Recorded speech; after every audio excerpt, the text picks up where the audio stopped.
কুষ্টিয়া জেলা বিএনপির আহ্বায়ক কমিটি বাতিলের দাবিতে বিক্ষোভ মিছিল করেছে জেলা বিএনপির পদবঞ্চিতরা।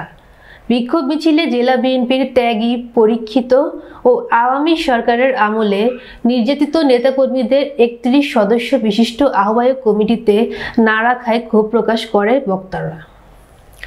আজ বেলা বুধবার ১২টায় কুষ্টিয়া ইসলামিয়া কলেজের সামনে থেকে শুরু করে শহরের বিভিন্ন সড়ক প্রদক্ষিণ করে বিক্ষোভ মিছিলটি। বিএনপির বঞ্চিতদের বিক্ষোভ মিছিলে বক্তারা বর্তমান আহ্বায়ক কমিটি বাতিলের দাবিতে জানুয়ারি মাসব্যাপী সমাবেশ ও অনশন কর্মসূচি ঘোষণা করেন।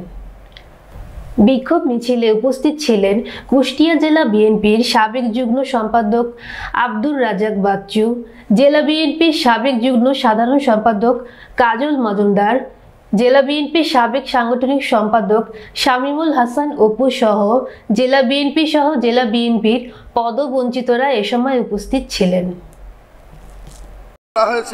এই কমিটির আহ্বায়ক যুগ্ম আহ্বায়ক তাদের মন মতন কমিটি করেছে এবং কিছু বিরোধী দলীয় দোসররাও ঢুকে পড়েছে আওয়ামী যারা ওই সময় ছিল তাদের সঙ্গে। আমরা তাদেরই প্রতিবাদে আমরা কেন্দ্রকে জানাতে চাই এই কমিটি অনতিবিলম্বে বাতিল করে ত্যাগী নেতাদের নিয়ে নতুন একটা কমিটি করে কুষ্টিয়াতে বিএনপিকে শক্তিশালী করার জন্য, যেহেতু কুষ্টিয়া রাজপথে আন্দোলনের মাধ্যমেই আমরা মনে করি এই কমিটি বাতিল হবে।